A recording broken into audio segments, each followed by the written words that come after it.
And welcome, Rugby Rant fans. It's Sunday. It's Rugby Rant Day. It's episode 42. And we got some great topics. We got some great people. I am Scott, the big guy, Ferrara.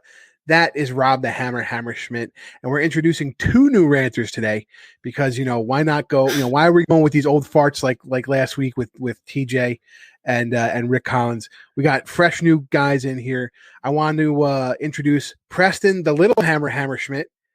Preston, say hello to everybody. Hello. Yeah, you're not seeing double, folks. Nope. Yeah. One's got cutting hair, one's got a lot of hair. Oh, shots fired already in the first minute. Oh, Jesus Christ. It's a dad and son off, just what we needed. And to his right, we have our boy, Dylan Faraci. Now, for those of you that don't know, Dylan runs the New England Free Jacks fan club page over there, and I believe is the social media guru behind the Hartford Harpooners. Dylan, say hello to everybody. Hey, everyone. Hey, thanks for joining us, Dylan. I just have one question. Preston, from what I understand, you guys got a little gift. It was like Christmas in March. We're taping this on St. Patrick's Day in the Lindenwood locker room today. Why don't you tell everybody about that?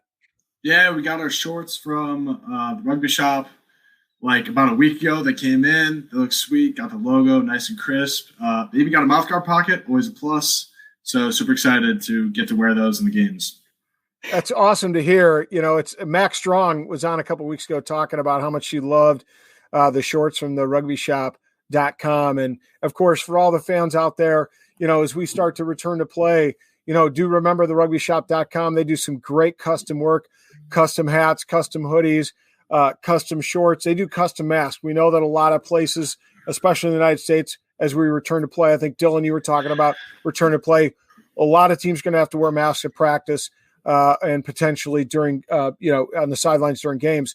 So you can go to the rugbyshop.com, work with them. Their artists are awesome. As a matter of fact, I worked with them myself for the wrestling team at the Lamont High School to get those custom masks made. They are absolutely freaking legit looking. You will not be dissatisfied with the artwork and the product that you get from the rugbyshop.com and their customization. So, whether, again, shorts, jerseys, T-shirts, hoodies, backpacks, whatever you want, you name it, they're there to serve you and take care of all your needs on and off the pitch. So thanks to the rugbyshop.com for taking care of us. They'll take care of you. Yeah, shout out to our boys, J Mac, Eddie Pye, Kyle Ferguson, and everybody over at the Rugby Shop. They're great people. Love them to death. So for those of you that don't know, before I go into the rules, it's funny because now we have two Lindenwood players talking about the pockets and they're going to put their mouth guard in it.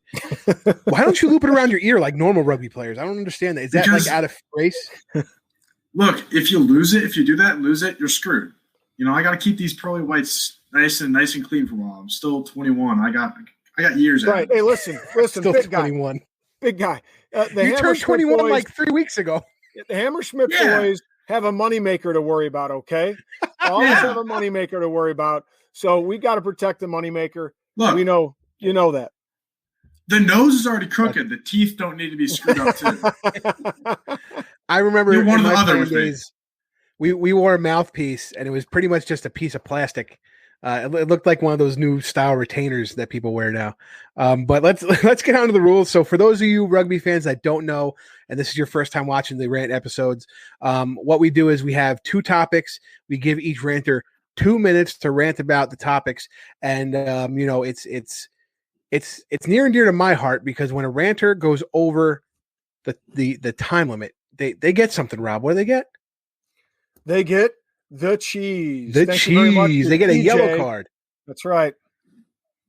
And what happens, Scott, when somebody gets 2 yellows? They get the wine with that cheese, baby. They get the red card, and I get to toss them off the screen. I'm officially the Rugby Rant bouncer. It's awesome. I should get paid more. I think we should put that in the title. Yeah, that's right. But yeah, so actually the first topic is we're going to give a shout out to our boy Benji down in NOLA, who Rob's going to see in a couple weeks when he goes down to visit and watch Rooney destroy the NOLA Gold. But Benji was talking about these preseason games and him and Rob got to debating. So the topic is, should referees be calling tight matches in these preseason games, or should they be allowing a little more free flow, right? And it's an interesting question, and I wonder, if it's mandated by the league. And for those of you who are watching this and didn't see our live run, pass, or kick, we actually had the commissioner George Killebrew on Wednesday. Go check out. It was a great interview, very entertaining. I think he passed on one question out of 15. Didn't kick any back either, which was interesting. I definitely thought he was going to kick a couple back. And he pretty much went forward and answered every question. But again, back to the topic at hand. The topic is, should the MLR referees be calling tighter matches in the preseason, or should they be letting them play in the preseason? We're starting off to my right with the regular hammer. I don't want to say the big hammer, but the regular hammer. Rob, your 2 minutes starts now. Okay, first of all, I want to throw a shout out to Mikey Brown and his Dallas Jesuit rugby team. They're on fire right now. I got a little merch, but I said I'd throw a shout out to the boys. Good luck for the rest of the season. I hope you guys win it out and do some great things. You have a great coach and a great man leading you. So thank you to Mikey Brown. I'm going to keep it short and sweet, really. I disagree with Benji. I mean, I can appreciate his concern. I appreciate his point. You want to see a free-flowing game. And obviously early season, guys aren't going to be as crisp, especially after, almost a year of no rugby for many players. We talked to Cam Dolan, and we know that, he pretty much didn't pick up a rugby ball since they shut everything down in week 5. But I happen to disagree with Benji. And the reason why is I think it allows players to adjust and adapt to the interpretations prior to the start of the season. There's no harm in doing it in the preseason. You're not really playing for anything except for getting acclimated to the game. So why not get those errors out of your system, learn to adjust and adapt to referees? It also allows the officials during the preseason games to take a bit more time to communicate in a low pressure environment with the captains, right? So now the captains know how some of these officials are going to call games. They're going to get familiar with it. It'll allow for that communication to happen.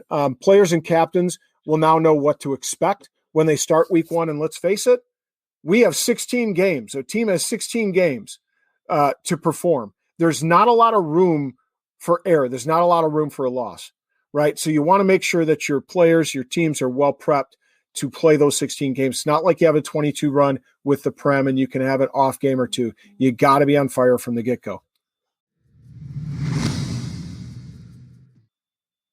So, wow, like I said, listen, you came in under your time, even with that little shout out to my friend Mikey Brown. I think I've known Mikey 3 years. You've known him exactly like 2 months. Shout out to Mikey. You know who your real friends are. You know who I am. And the kid down there made me this way. I completely agree with your point.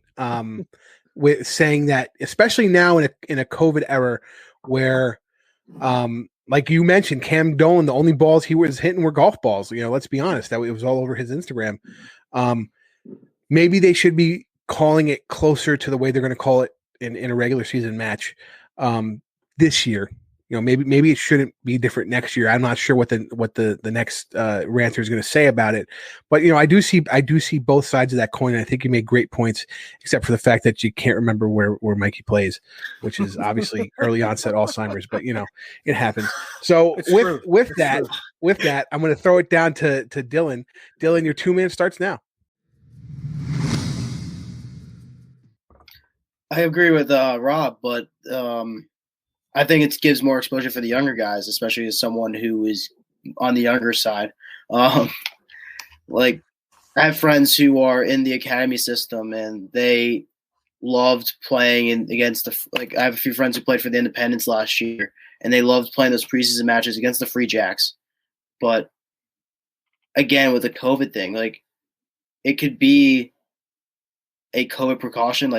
You can call the match early if it's in a more dangerous environment. I'm putting quotes around dangerous, with somewhere where it's less, that has higher numbers than another state. But it's a double-edged sword because COVID, that's really the main issue right now. But I really do think that the referees should go the full distance because it gives the younger guys more experience on the pitch, especially now after COVID, as we're hopefully reaching the end of COVID. Just getting everyone the opportunity to play again, because I haven't played since October 2019. personally. But I've had practices, of course, with my team here at school, and then close back in Connecticut, just get back on the pitch. But again, it's just trying to readapt from what happened a year ago. Yeah, no, and I think again it goes back, and this might be Preston's point too. All three of you might agree on this one. Is this particular offseason was different, and with the lack of preseason games that people actually had, Old Glory going 0-3 because of COVID was a big thing. That was a big thing. They were as a joke. They were pushing out on their social media. Rooney not playing anybody in the preseason besides inter-squad games. I think the Giltinis had an inter-squad scrimmage and won against the AGs. So why call it loose when you're only getting X amount of experience? A lot of these guys only came together recently because of COVID. So I think, COVID is still a looming situation, and we have to realize that this may not be like last season, obviously, and it might not be in the season of 2022. So I'm gonna bring it over to the Little Hammer, and your 2 minutes starts now, buddy. I'm actually going to go a little different. Towards the end of last year, like getting into the summer, you saw rugby was starting to play in Australia and New Zealand, and getting back into school this past semester in the fall, our coach was preaching, hey, refs are going to change things due to COVID like they did down in the Southern Hemisphere. And when we got to play, Ark State was a great example. We were getting our hands on the ruck super quick because we were watching Southern Hemisphere rugby. They were calling it right out of the way, whatever, but that wasn't the case. So I think in the MLR, refs should call things they would in the regular season, because there's a sense that a lot of players in America are going to be like, okay, we're calling things different because of COVID to make things quicker like they are down in the Southern Hemisphere. And then that isn't the case. So I think calling things the way you normally would call them, especially in the preseason, allows for players to right off the bat understand how the ball is going to be played during COVID, get down to it. Interesting, and I think you're throwing it back to Super Rugby, Aotearoa, the way they were doing things and saying, that they might be calling that now is actually a great comparison for Coach Macy to do, because you don't know how they were going to call it. And then when you got in the in-game situation, you figure it out and you can make that adjustment. I think, again, if we're looking beyond 2021, because the preseason is over, right? If you're watching this, the games have happened already, right? Yeah. So let's look forward to 2022. In my opinion, I think in 2022, with having a full slate of preseason matches, having the younger guys probably making more appearances in those preseason matches, the referee should call it a little bit looser. And then you'll just have to adjust in the first couple matches when you get into the season. So now it's really, really an open question. What should the preseason, let's forecast it. What should the preseason look like in 2022?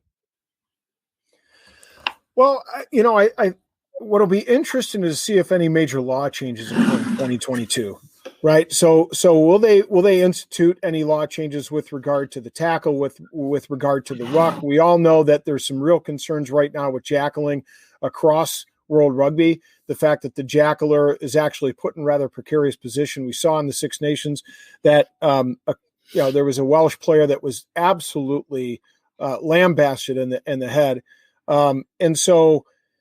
You might call it a little looser in 2022, those normal situations, because you're really going to focus on making sure you call those adjustments and rule changes consistently in the preseason so players can adapt to the new rule changes, right? So I think it might be a year-to-year situation in that case, just simply because, there's going to be more play in between the end of 2021 and the start of 2022.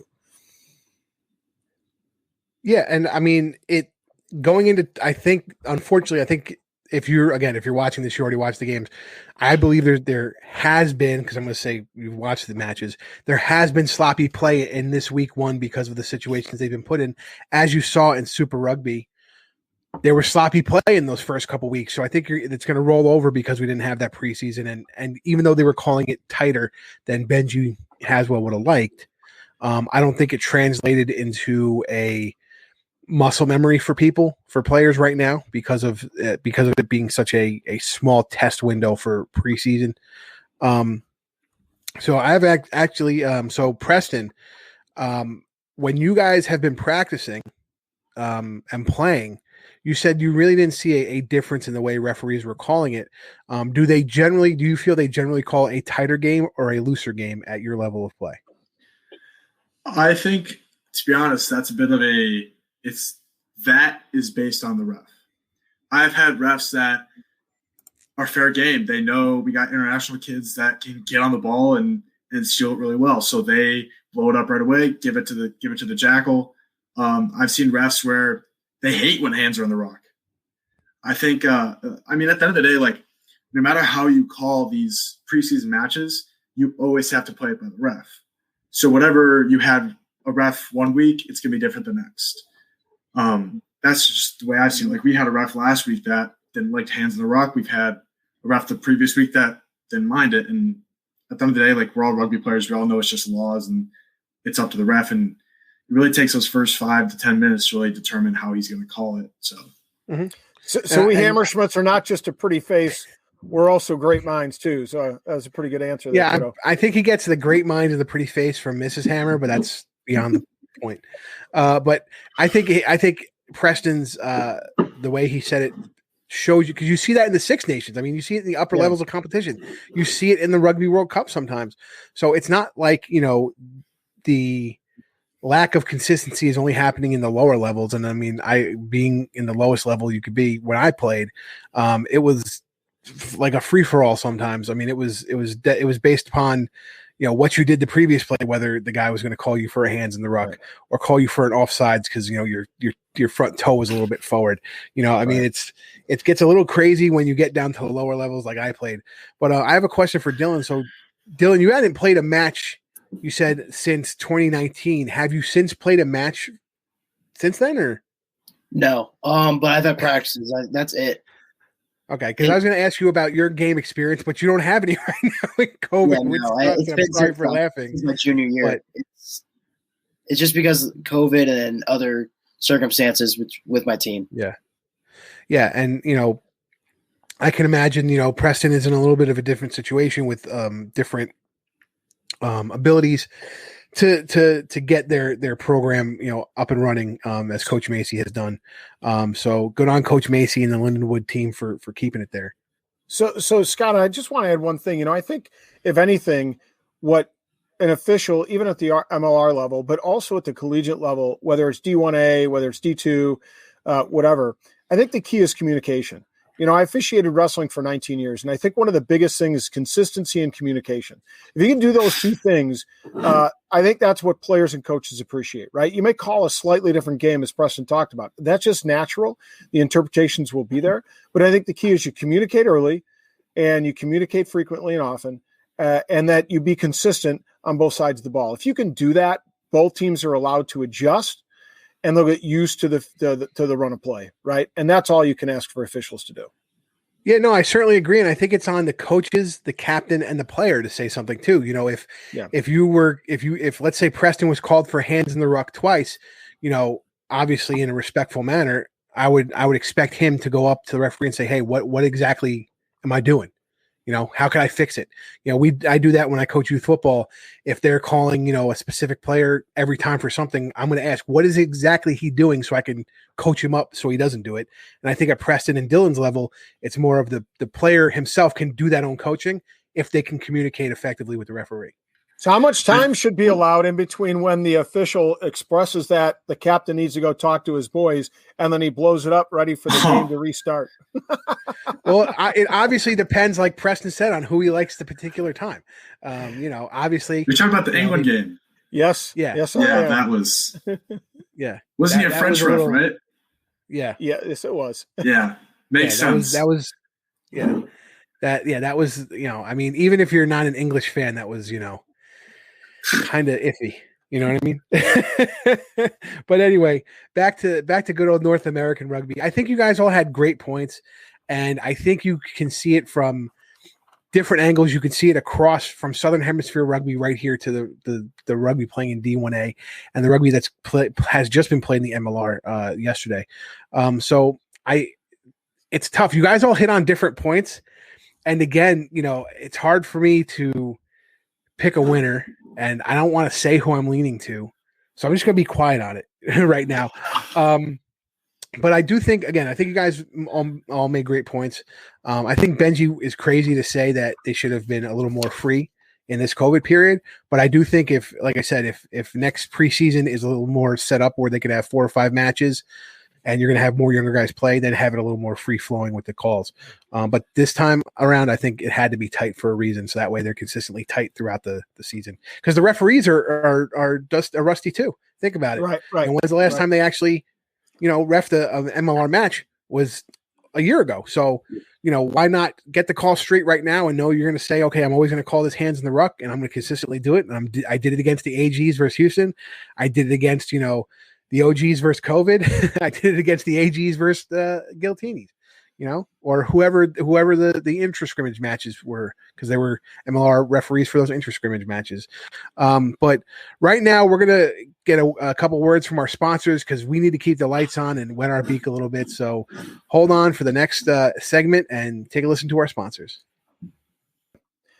Rugby Coffee was born out of 2 passions: providing ethically sourced coffee and promoting the growth and development of rugby. By combining these 2 passions, the folks at Rugby Coffee see an opportunity to bring people together. And together, we can make a difference. Rugby Coffee invests 10% of their profits into giving kids opportunities to play rugby and projects that help uplift communities. These endeavors have been transformational in many kids' lives and uplifted and empowered communities. They have launched a new brew for UK and just come out this week, a new brew for North America, and it is absolutely delicious. Get your brew and support youth rugby. Rugby Coffee, born out of 2 passions.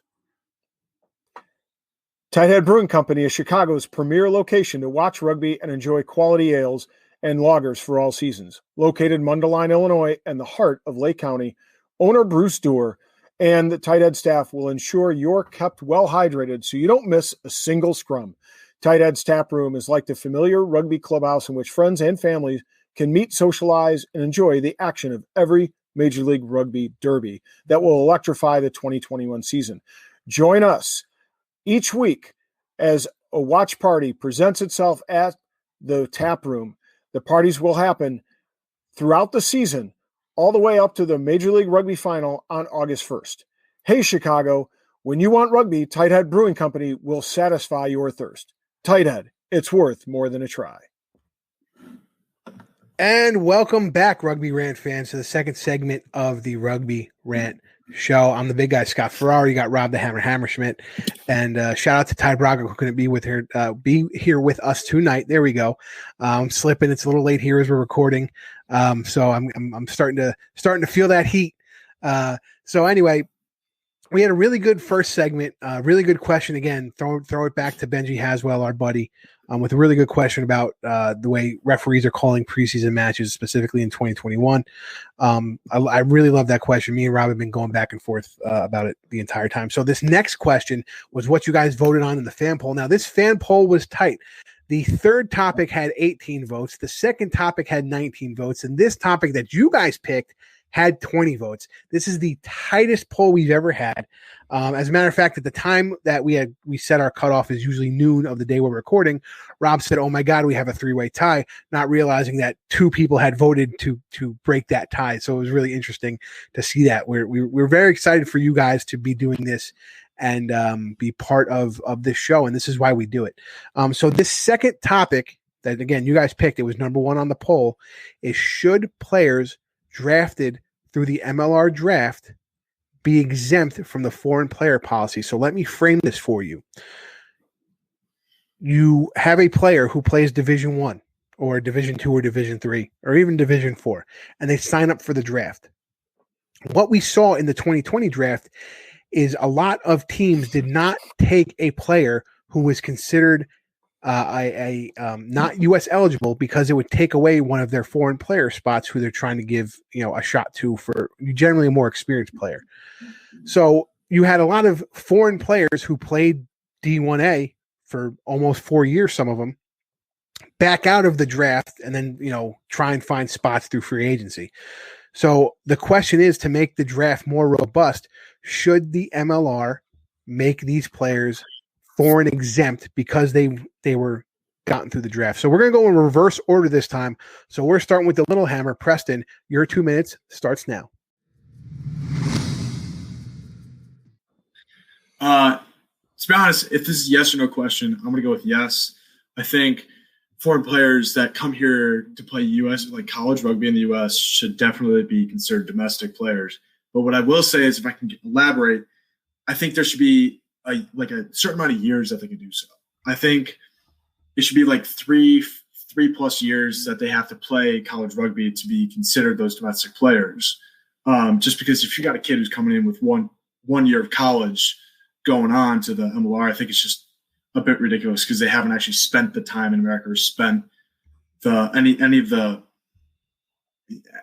kind of care in America yet. They've really only been here for a year. What I will say is I would like to see some of those rules change so it's more of a middle ground between American-based players and the foreign player spot.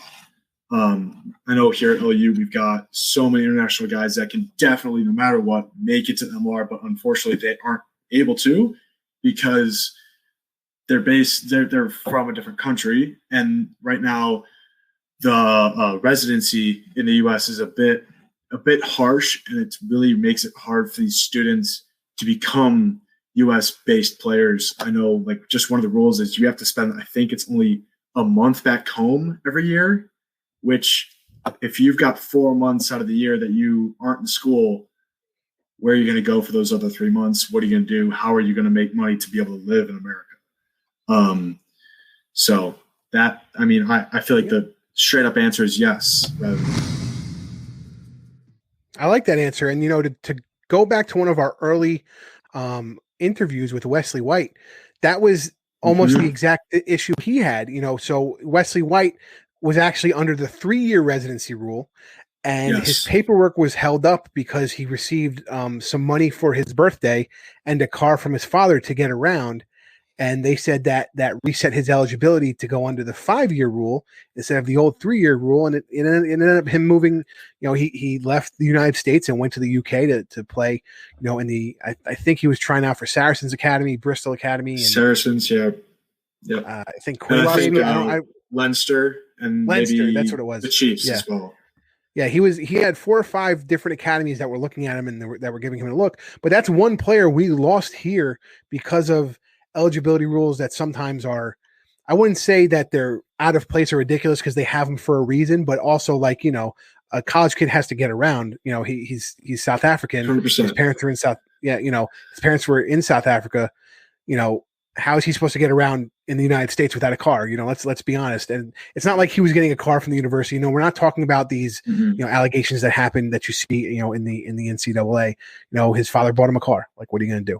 But yeah, so right now the residency requirement is actually 5 years to become USA eligible. So really, you would have to play 4 years in college and then play for, let's say you didn't make the MLR, a club team for a 5th year to then be USA eligible with these new rules. So, I mean, I do think you are onto something there about maybe giving the exemption on a specific basis.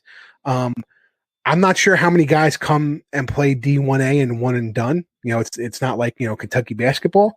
So I'm the timing of it. Maybe it could be 2 years instead. Depending on the age and all that. But I could see that. I think that's a good point.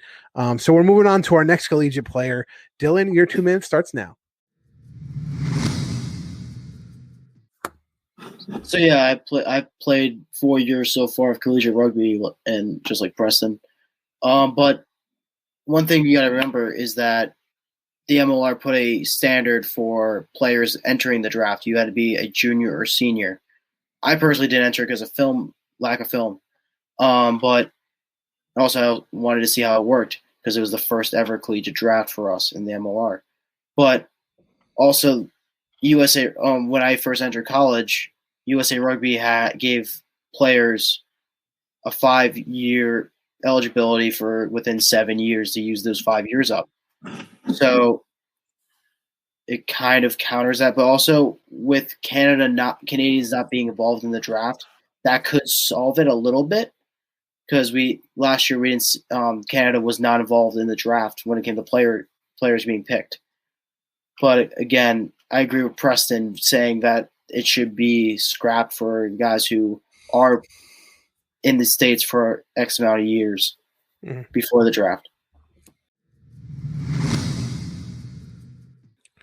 It's the Canadian thing is always a question that I understood, and because as we know, they kind of put their draft together quickly, and Toronto bowed out of it because they wanted to look at Canadian players, but Canadian players wouldn't be considered foreign. They would be considered foreign exempt anyway because they're considered North American players. So the Canadian part of it is not, I don't think, is the biggest issue as far as the actual foreign players. And it's interesting you say that you have 7 years to do your 5 years of eligibility to play rugby. Mm-hmm. That's something that I didn't know. So it's interesting because now, I guess, I can go back and get my doctorate if I want to and still have a couple years left. So Preston, tell Coach Macy I need to try out soon. I will tell you though, Well, I will tell you they also do some exceptions for if you're in the military and or on mission. So there's a little leeway, but not a whole lot. Yeah. But we are given more access to eligibility than our NCAA counterparts. Yeah. Which is great to see. Because they're given, 4 years to use in 5? Something like that. They're 4 years to use in 5, except there's a couple medical exemptions if they have catastrophic injuries at certain points in the season. And it's sport, and it depends on the sport too. I know baseball, for those of you that don't know, NCAA baseball does proportional I can't think of the name, scholarships. So like they could say you're on a 10% scholarship, and then next year they could say you're on a 17% scholarship, and then they find a different guy and say you're on an 8% scholarship. So it seems that there's actually different rules for different sports as well, believe it or not, in the NCAA and how they handle it. And you see that in NCAA hockey. You see a guy come in as a freshman, get drafted, and then play 4 years. His eligibility is still good. Versus you can't do that in the NFL and the NBA. You sign with an agent and that's it. So it's interesting that even though we have this set of rules in the NCAA, right, it's not the same for all of the sports. And then you have the set of rules for rugby, and it's just for rugby. So I feel like it's something you could fit in there. But those are good points. And again, it's nice to talk about this with guys who are actually in the system, because me and Rob are old farts. I'm 10 years out of my grad degree, which is ridiculous. I'm old as dirt. And Rob was playing Rob was on the old boys rugby when Jesus was a rookie. You know what I mean? Yeah. So Rob, your 2 minutes starts now, buddy. I was wearing a sheepskin scrum cap when I first started. So, first of all, I think that there are two levels here that we're talking about. Number one, it's USAR and World Rugby. That level of an issue, and then D1A and MLR, right? And so I think the league should allow for an allotted number of foreign player exemptions. So if we're going to have 2 rounds in the draft, anybody drafted that's a foreign player should be exempt. But I think it has to be qualified. I think Preston hit on the right note in saying that there's a minimum number of years, and I would suggest 3. It gives players an opportunity. Maybe they go to Queensland College or something like that, and they decide to have a hand at going to the United States because things aren't working out with their academy or whatever. And I know that's happened with some guys down at Lindenwood. So they're here for 3 years. I think there needs to be a component of graduation requirement too, and that they have to have graduated from the institution as well, so that they have a degree to go fall back on to use and apply if they go to an MLR team. If it's in computer science, somebody that can set up websites or work with their infrastructure, or in accounting or whatever it is, right? They can actually apply their skill set. And then I think they should have to have stayed in the United States for 1 year, perhaps that year before they're drafted, right? And that's when they could seek out an academy, right? And have a go at playing with one of the academies during those windows of opportunity, and that would get them exposure to MLR level, give them an idea if they're able to actually be a draftable player, give a team some familiarity with them. And then it'll give them an opportunity, maybe work an internship or something like that. And so I think that would lay the groundwork for them to become USA eligible, because that would start with year 1 of being independent. So it starts the progress towards U.S. Qualification. It encourages players to seek out an academy program, so it continues to build the academy program, and it requires them to graduate and use the degree for which they came to the United States to work in. So I'm for it under those conditions. I like that. I see what you're trying to do is set them up for life after rugby. Here's my only concern. So we set that as the best practice for the league, right? So now that's so let me ask you to clarify. When you're saying they're graduating with a degree, that's every player coming out into the draft, or only those foreign players that you're going to consider non-exempt or consider exempt rather? For the foreign players, because what you're trying to do is, they're going to have to. I mean, the problem is they're going to have to get a visa. They're going to have to transition from their student visa to a work visa, right? And so they're going to have to demonstrate and have a basis and foundation for that work visa. If you allow them to not be graduated, right, then that could be a problem for the visa component. So I think that's a real important layer and tier to the process. I will say, not quite, because I know I've had players. I believe JP Aguirre is one of them who, after his senior year, whatever, he had one semester left, got picked up by a team. Now, this is prior to the draft, but got picked up by a team and did school remotely and graduated remotely that last semester.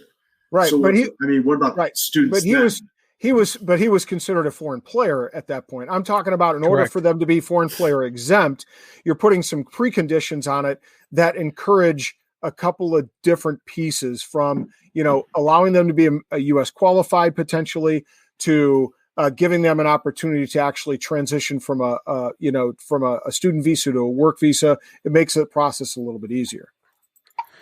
Well, okay. So two things. One, I think now that we're in the fourth year, talking about the fifth year, maybe the work visa, the transfer the work into a work visa to become a professional player is something that can happen a little quicker. That we have, the lawyers that are doing this type of work now have 4 or 5 years of experience in it. They know what they need to do, so I see that getting easier for everybody across the board, foreign players.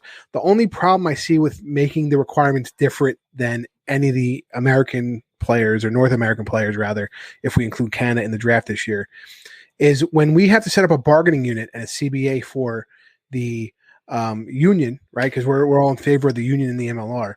So what happens when that's the best practice now? You can't have that rule under the bargaining unit, because it's treating those players differently. So I think that's where you would run into it. So, to have it for 1 or 2 years, that particular graduation rule, I agree that there should be a time frame, our own MLR eligibility rule, as we can call it. But I think pushing for the graduation portion is a tougher step. Yeah, I understand where you're going. You're definitely, once they unionize, you're going to have some serious, work issues and labor law issues to accomplish. But so far we have not seen the league even recognize the union and what the players wanted to do in terms of unionization. So you cross that bridge when you come to it. Right at that point, I know, but you've matured a little bit. Your academies have matured a little bit, and you deal with that. You deal with that on an as needed basis. So, what about finding a solution to both problems? Like I was talking about earlier, I've thought about this before because I play around a lot of guys. Like, one great example is MJ Spangenberg, someone I and a lot of my team believes could definitely be drafted and become a great MLR player. What if you have a middle ground between this foreign player spot and your American-based players, where it's only 1 or 2 spots per team, and you call it a residency spot? And this way, because the big problem with a lot of these players is, like I was talking about earlier, is you have 4 months that you weren't in school, and on your visa, if you're at school on your visa, you can only work in one condition for your school. So if you've got 4 months that you're not in school, how are you supposed to work? But you can only go home for 1 if you want to maintain residency. So if you have this kind of middle ground, it allows students to transition a little better in terms of now they can be picked up by an MLR team and they can worry about some of that residency issues later. I think what you'd have to do is you'd have to set up it would have to be very specific pertaining to collegiate players, because I could see if you set it up in a broad stroke that those spots are now going to be filled up by guys playing in the clubs that came over. You know what I mean? And that skipped the collegiate system here. So I think you would have to make it. I'm just saying make it from the draft. You'd have to say detailed from the D1A, or not. I don't want to say D1A, from the collegiate system. Let's use that phrase.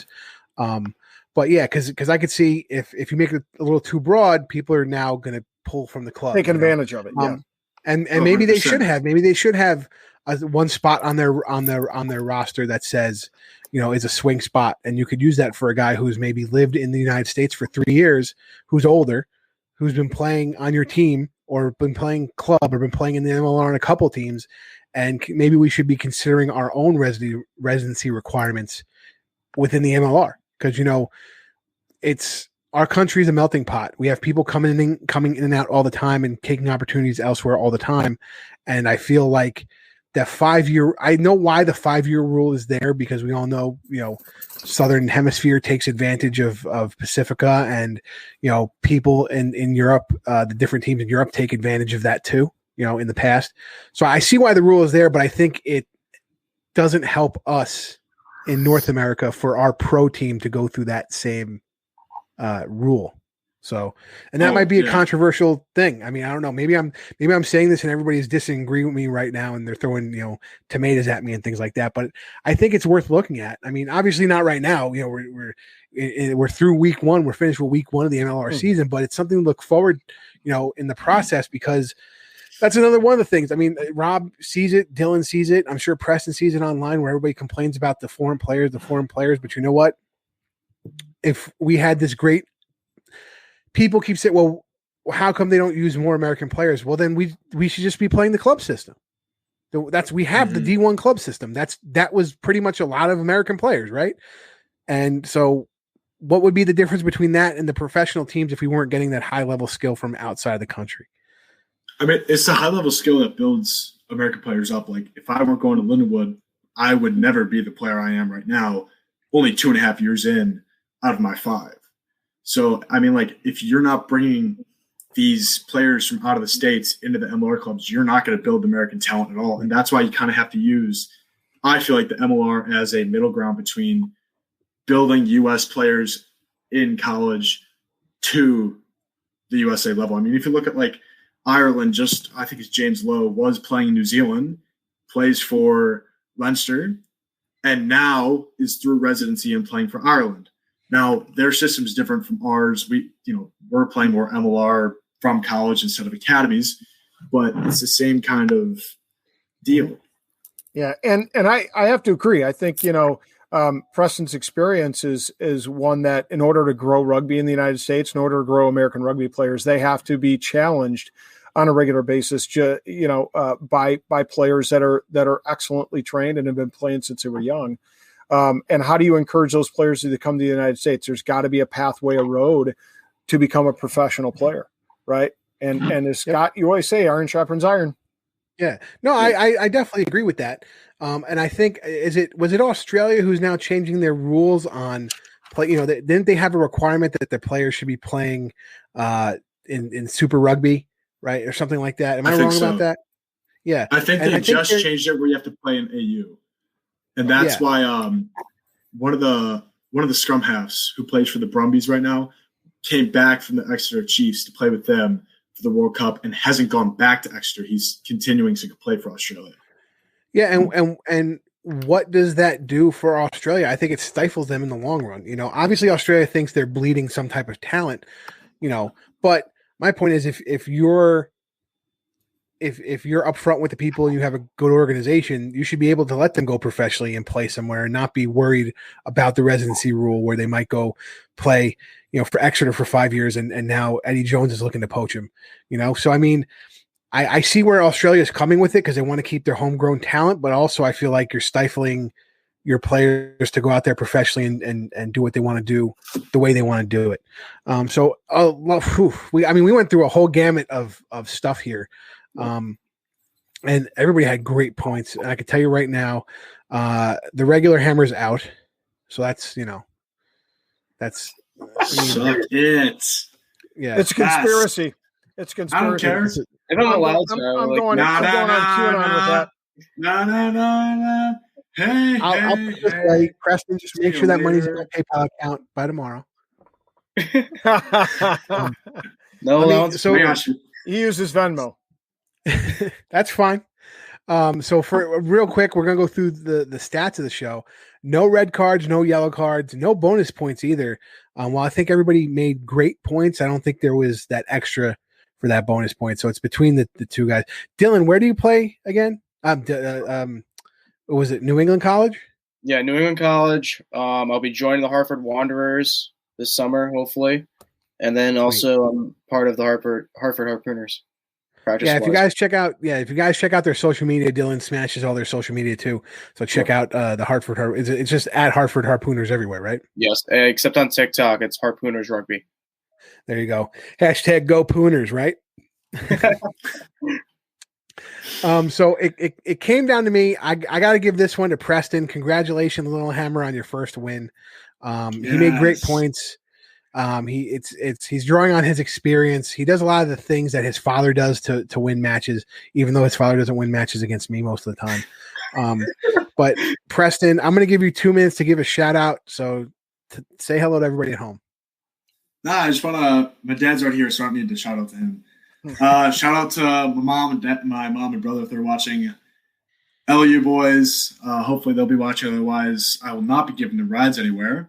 The dog for sure, and to be honest, any MLR fan that's watching, you guys run the show, you guys bring the money in, and that brings me a new kid all the time. So I love that. That's something I keep hearing from Rob is Preston poaches my kit. All of a sudden, Preston's at home, a box shows up, and half the stuff's missing, and I don't get to see it. My favorite thing to do is raid his closet, wear his clothes in front of him, and wait the 4 hours for him to notice and go, "Hey, I think that's mine." And I go, "Yeah, I've been wearing it all day." So, Jesus Christ, they're like sisters, these two guys. Hey, man, if something comes in for me, he goes, "Hey, what size is that?" I'm like, "Oh, like extra large." He goes, "Cool, I could definitely fit in one of those." It sounds like my dad. And and just remember, and then he has the gall when I order stuff from Noah to say, "Hey, did you get an extra one for me?" Dude, I would hey, mate, I would pay you back. Hey, you already have you have a mate down there that can get that stuff. Yeah, use your hookup, man. Don't rely on me. You have to watch out. You have to watch the eligibility rules. I don't know what Rob's doing. He might get Preston in trouble. Yeah, hey, exactly. Better watch yourself. If you get Steve in trouble, he's going to pour milk all over you, and you know milk, man. Yeah, guys, thank you so much for being on the show. It was a pleasure. This was a great episode, and bringing on two new guys. Hopefully, we'll have you guys back on in the coming weeks. You guys did great. Hammer, you still suck as always. So fans out there, thank you so much for watching the Rugby Rant. Rate, review, subscribe on iTunes. Follow us on all social media, including TikTok at Rugby Rant Pod. And just so you guys know, we're going live on Monday. So tomorrow we will be live with our RPK with Houston SaberCats president JT Onyet with a run, pass, or kick interview. We're putting them to the RPK challenge. So we have switched our RPK live interviews till Monday nights. So make sure you guys are watching.